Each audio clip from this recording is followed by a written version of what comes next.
As my grandmother said when she was crowned, coronations are a declaration of our hopes for the future. I think my mother did exactly the right thing. I think it's absolutely extraordinary. The royal walls are trembling as an emotional storm erupts behind courtroom doors. Princess Anne, known for her strength, poise, and unwavering loyalty, has finally broken down in a dramatic turn that no one saw coming. As she took the stand, her voice cracked, her composure shattered, and what followed were her final, heart-wrenching words that reportedly left King Charles in tears. What could she have possibly said to shake the king so deeply? And why is this moment being called a turning point in royal history? You're about to find out everything. A memory that shook the throne. The courtroom was heavy with tension, thick with history and secrets too fragile for daylight. Senior royals filled the benches, their expressions unreadable. Legal teams flipped through stacks of paperwork, and the press gallery sat frozen, pens poised mid-air. No one breathed too loudly. No one expected her to speak. Princess Anne, stoic, private, unwavering, was never supposed to be the one to crack. But then, in front of the entire courtroom, she rose. Her steps were calm, but there was something different in her eyes. Not fear, not regret, something deeper. Her face was pale, but steady. Her chin was high. This wasn't just royal duty, it was something far more personal. The courtroom wasn't debating politics or protocol. It was grappling with Queen Elizabeth's sealed estate documents. And those papers weren't just records. They were echoes of the late monarch's innermost thoughts. Personal letters, unspoken wishes, hidden fears, and one truth that had been buried for far too long. As Anne began to speak, the room leaned in. Her voice didn't start with strength. It wavered, it cracked, and then it spilled. Not just words, but years of suppressed emotion, grief, guilt, love, legacy. It was no longer about legal proceedings, it was about memories never meant to surface. And then came the moment no one could forget. "I remember something my mother once told me," Anne whispered, her voice catching in her throat. She paused. Everyone waited. King Charles looked up, face unreadable. The silence in the room wasn't just quiet. It was stunned, sacred. "The crown must pass through William," she said, each word landing like a stone in still water, not just by birth, but by heart. A single tear slipped down her cheek. She didn't try to stop it. And across the courtroom, Charles did the same, his hand lifting slowly to his face, too late to hide it. The camera flashes confirmed what the world would soon see. The king had cried. Princess Anne didn't linger. She stepped down, head bowed, gaze locked forward. But the silence that followed her exit was louder than any outburst. She hadn't just spoken on her behalf. She had delivered a message from Queen Elizabeth herself, one that reframed the very foundation of royal succession. It wasn't just about bloodlines, it was about trust, about who held the people's hearts. But why now? And what exactly had been hidden in those sealed documents? The Queen's private estate records had always been kept under lock and key. Unlike official papers, these were handwritten letters, personal reflections, sealed instructions meant only for family. But during the legal review, whispers began of something deeper, more revealing, a collection of writings known as the Windsor letters, full of private musings about the royal children and, most controversially, the future of the crown. Legal experts hinted at a pattern, a quiet endorsement not of tradition, but of stability. Could this have been Elizabeth's way of gently pointing toward William? And that's when Anne made her move. The one who had always stayed quiet, always played her part, suddenly demanded transparency. "The public has a right to know what we stand for," she told a court aide. That one statement shattered every expectation. She had never defied the family in public until now. But as revealing as the documents were, It wasn't ink and paper that cracked the courtroom open. It was Anne's memory, a memory so raw, so real, it changed the course of the conversation entirely. But what exactly did Queen Elizabeth say that night? And why has it haunted Anne all these years? Stay with us. Anne declares, "The crown must pass through. William." Anne's voice barely rose above a whisper, but her words sliced through the courtroom like a sharpened blade. "The crown," she said, "must pass through William, not just because he was born into it, but because his heart aligned with its true purpose." That simple sentence detonated like a silent explosion, shaking the foundations of a royal family known for swallowing emotion. Where had it come from? What buried emotion had finally surged to the surface? It all traced back to a moment long tucked away in Balmoral's chilly stillness, a walk taken not as princess and queen, but as daughter and mother. Anne recalled how Queen Elizabeth, during that quiet stroll, had turned pensive. Her shoulders heavy with years of duty, the monarch had whispered her deepest fears. "It must be someone who feels the people, not just the weight of the crown," she'd said. Not a strategist, not a politician, a listener, a bridge. And to her, that person was William. Anne stood by those words now, and with Charles just feet away, stiff and expressionless, the timing felt less like a statement and more like a reckoning. There was no rage in Anne's tone, no theatrics, just a steady hand drawing a silent line. The subtext? A challenge to the very core of his kingship. Observers labeled it a quiet storm, a graceful rebellion. But the real question lingered. Why now? Why Anne? The one sibling who always seemed immune to drama, suddenly stepping forward with words that echoed like Diana's ghost? That answer lay not in duty, but in an unlikely alliance, one forged in secrecy between Anne and Diana. To the public eye, they were opposites in every way.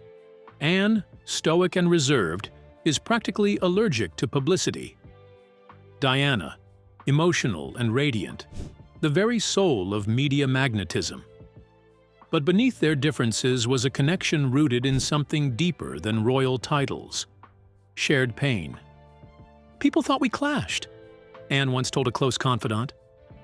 "But we got it. We were both silenced in our own ways."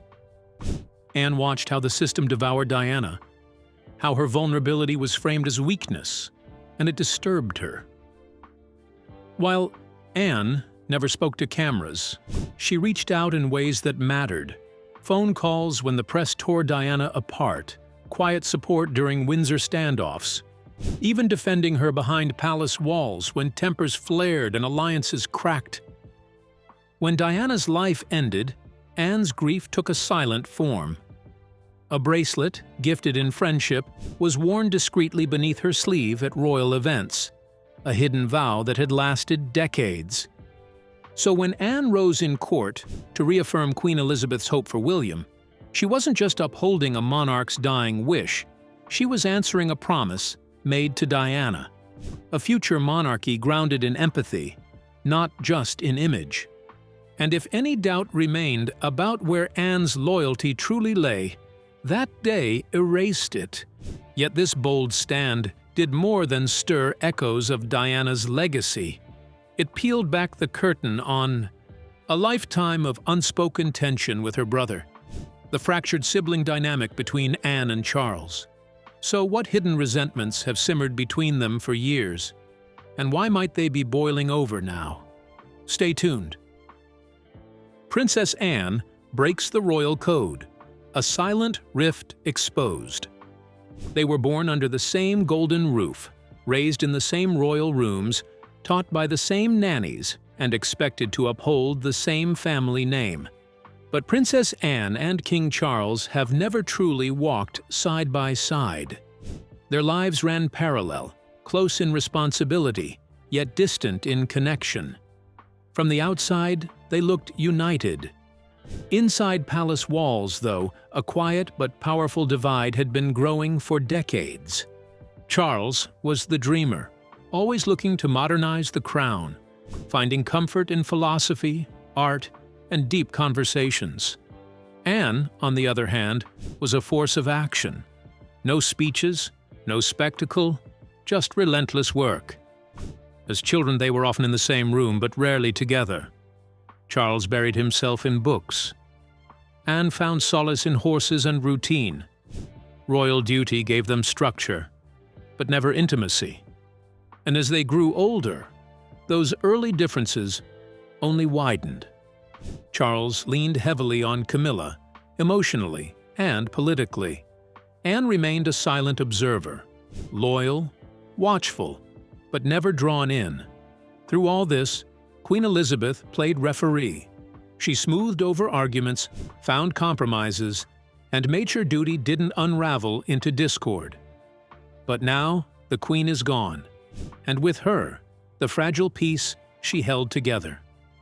So when Anne stepped into that courtroom and broke her silence, it wasn't just a legal statement. It was decades of emotion, frustration, and withheld truth finally finding air. Her voice wasn't loud, but it didn't need to be. Every word carried weight. Some called it a reckoning, a quiet confrontation between brother and sister. Not out of anger, but out of fierce devotion to the institution they were both born to serve. While Charles wiped away tears, Anne seemed to be shedding something deeper. Years of unacknowledged sacrifice. For a woman who built her identity on staying out of the spotlight, her courtroom words were nothing short of revolutionary. Because if there's one thing the world has always counted on, it's Princess Anne's constancy. While scandals shook the palace and public opinion swayed, Anne kept working. Over 300 charities, countless overseas visits, thousands of royal engagements, all with barely a whisper of drama. She was the monarchy's backbone, reliable, unshakable, unseen. But in that courtroom, she did something even her closest aides never imagined. She chose truth over tradition, principle over protocol. And for Anne, that meant breaking her most sacred rule: never make it personal. "I was raised to serve, not to speak," she said, her voice barely steady. But silence now would be betrayal. And in that moment, the mask slipped. Not just Anne's, but the monarchy's. Years of quiet pain, unspoken tension, and hidden truths came tumbling out. Which leads us to Queen Elizabeth's secret confidence in Catherine. But why did the Queen trust her more than anyone else? Keep watching. Queen Elizabeth's faith in Catherine and Charles's silent tears. It was the kind of moment that sends a hush through an entire room. As Anne continued her testimony, her voice faltered for just a heartbeat. She paused. Not from nerves, but from the weight of what she was about to share. Then, in a tone both soft and deliberate, she said, "My mother saw something special in Catherine, something lasting." The atmosphere shifted instantly. This wasn't just a courtroom drama anymore. This was the crown itself being redefined, not by decree, but by legacy. Queen Elizabeth's private thoughts, sealed for years behind palace walls, were now spilling into the open. And what Anne revealed next sent ripples through the royal world. The Queen, Anne explained, had once spoken quietly to her during one of their private conversations, perhaps at Balmoral or Windsor, in one of those moments far removed from public glare. "Catherine," Her Majesty had said, "is not understand. Dignified. She is steady. She is the future." Those words, never before heard by anyone outside that sacred mother-daughter circle, now echoed through the hall like prophecy. Even King Charles, seated in solemn silence, seemed to shrink under the weight of them. His expression, typically guarded, broke ever so slightly. A barely perceptible flinch, a downcast gaze. Until now, Catherine had been admired as graceful, loyal, and photogenic, the perfect royal consort. But Anne's revelation painted a far deeper portrait. Catherine was not just William's partner. She was the Queen's chosen anchor, the silent compass meant to steer the monarchy through turbulent waters. Was Anne, known for her restraint, subtly reshaping the royal future with just a few words? And was her message aimed at more than just the public? Observers noticed something else. As Anne continued, Charles's shoulders slumped. Not from age, but from something heavier. Maybe it was shock, maybe recognition, or maybe it was regret. She saw strength in her, Anne added, not for show, but for service. At that, the silence around Charles deepened. One tear, then another, slid slowly down his cheek. No speeches, no breakdown, just a quiet crumbling of the facade he'd spent decades perfecting. Leaning slightly toward Camilla, he was heard murmuring, "She never told me that." His voice, thin and cracked, wasn't angry. It was stunned, almost lost. And that one line said everything. This wasn't just about Catherine anymore. This was about what hadn't been said. What a mother hadn't shared with her son. What a brother was only now realizing about his sister. It was about how one woman, Anne, had carried secrets, memories, and truths, not out of pride, but perhaps out of duty. Camilla sat motionless beside the king, her expression unreadable, her hands folded tightly in her lap. Was she shaken by Anne's words, or simply waiting for what might come next? After all, this wasn't a family squabble anymore. The world was watching, and the king was crying. As Anne returned to her seat, silence fell once more. But her calm presence had already changed the room. So could it be that behind Anne's composed exterior lies a storm that's been building for decades? Stay with us. The unbreakable princess, Anne's silent battles, and shocking stand for truth.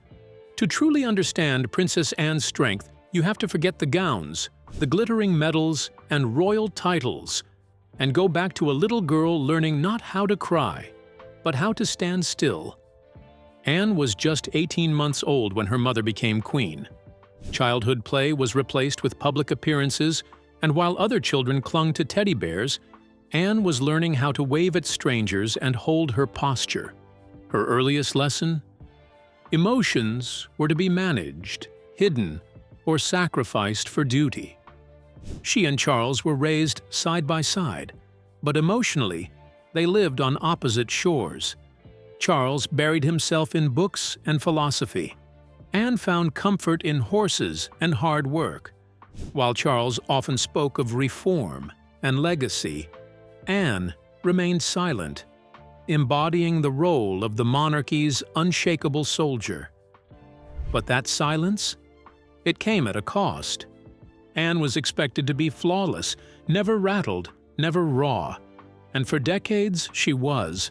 But inside that courtroom, something shifted. For the first time in public, the armor cracked. She wasn't just testifying, she was releasing decades of pressure, pain, and duty. Her voice didn't shake because she was weak. It cracked because history itself was breaking free. This was the voice of a woman who had spent a lifetime sacrificing her own needs to hold up the weight of the monarchy. And behind that stoic face, a personal history of silent battles. Anne's first marriage to Mark Phillips began like a fairy tale. A grand wedding, international attention, and royal cheer. But soon after, reality took over. Infidelity, emotional distance, and the blow of Mark fathering a child outside the marriage. Scandal erupted, but Anne didn't cry to the press or stir drama. She quietly endured. She stayed silent. She kept working. By 1992, the divorce was finalized, and Anne remarried in a quiet, private ceremony with Timothy Lawrence. It wasn't glamorous, but it was hers. Even then, she kept her emotions tucked away. Through heartbreak, scandal, and duty, Anne never flinched. She never let her personal struggles affect her public role. Until now. In court, when she spoke of her mother, her brother, and everything the crown demanded, something cracked open. For once, Anne didn't just serve the monarchy, she challenged it. Her words were soft, but they carried the weight of decades. It was more than testimony. It was truth, unburdened. And yet, Anne's strength didn't begin in that courtroom. It began one cold night in 1974 on a London street when a man with a gun tried to kidnap her. Faced with terror, Anne stared him down and famously replied, "Not bloody likely." Her defiance gave security the seconds they needed. Shots were fired, people were hurt.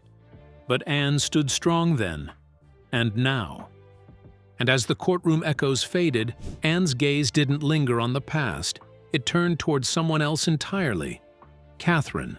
So is Catherine now the crown's secret weapon? What role could she play in rewriting the monarchy's future? Stay with us. How Catherine quietly became the monarchy's future. For years, the world saw her as Kate, the graceful, composed wife of Prince William. But that image shifted dramatically after one powerful moment in the courtroom.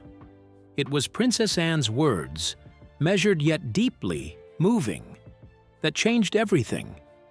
As she addressed the room, her voice didn't tremble, but her message landed with quiet force. Catherine understands what it means to serve, not for praise, but because it's right. That single sentence reshaped how millions viewed the future of the monarchy. Suddenly, Catherine wasn't just a supporting figure. She was being acknowledged as something more, a leader.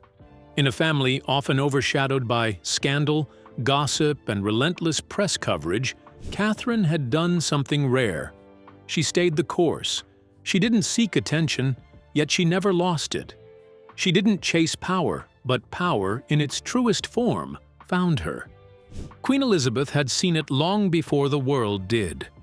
In private moments, shared only with Anne, the Queen spoke of Catherine not with admiration alone, but with certainty. She's steady. She's the one who listens. She leads without saying she's leading. For a monarch who believed in strength beneath silence, this wasn't a passing compliment. It was a torch being quietly passed. And now, Anne was bringing that message to light. Anne, so often viewed as the palace's stoic enforcer, stood not just as her mother's daughter, but as her voice. And by naming Catherine, she wasn't just offering praise, she was sending a signal. As the monarchy faces a world full of questioning voices, changing values, and rising demands for authenticity, Catherine may be the one who can walk the tightrope between tradition and progress. She's a mother, a mental health advocate, and a woman who knows how to connect beyond the gold gates of royalty. From school visits to hospice centers, Catherine has shown up not just for photos, but for people. She listens. She relates. She adapts. That's why Anne's testimony hit so hard. It wasn't a political move. It was a moral statement. In a family that's often seen through the lens of titles, Anne chose character. She pointed not to Catherine's elegance or her media training, but to her endurance, her emotional strength, her commitment to something greater than appearances. But then came the silence. King Charles, seated just feet away, didn't speak. He didn't need to. His face, normally controlled and unreadable, told its own story. Some say he looked heartbroken. Others say he looked like a man realizing he wasn't the monarch his mother had once dreamed of. And as the weight of Anne's words sank in, the palace itself seemed to hold its breath. Because this wasn't just about Catherine's rise, it was about the changing winds inside the very institution. Power was shifting, not violently, but inevitably.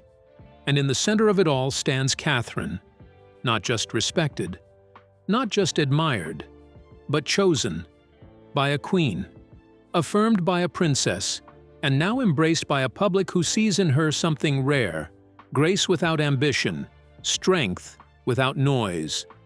So, how did she win the hearts of even her harshest critics? Stay with us. The answers may surprise you. How Catherine earned a nation's love through compassion. From the moment Catherine stepped into the royal spotlight, many saw her as the perfect royal spouse, poised, graceful, and unshaken by public pressure. But what quietly unfolded over the years was something far more powerful. She wasn't just fulfilling tradition, she was reshaping it from within. Catherine's royal presence wasn't about pageantry, it was about purpose. Unlike those who merely waved from balconies, she dove deep into causes she truly cared about, especially children's health and mental well-being. Her charity work didn't feel performative because it never was. Long before her royal title, she was already rolling up her sleeves. In 2007, Catherine organized a photography exhibit to raise funds for UNICEF, followed by a glittering but meaningful charity roller disco that brought in £100,000 for Oxford Children's Hospital. These weren't publicity stunts. They were the first signs of a young woman determined to give back. And she continued to give, even in the smallest, quietest ways. In 2018, away from the cameras and fanfare, she donated 7 inches of her hair to the Little Princess Trust, a charity that makes wigs for children battling cancer. Inspired by her hairdresser, Joey Wheeler, the gesture was simple, tender, and entirely unannounced. That's who Catherine is, who believes the truest impact is made when no one's watching. From personal acts of kindness to creating the charitable gift fund with Prince William instead of accepting wedding gifts, Catherine has proven that compassion can be just as regal as a crown. Her actions, layered with humility and consistency, eventually won over even those who once questioned her role. So, could Catherine be the one to truly hold the monarchy together? Share your thoughts in the comments, and don't forget to like and subscribe.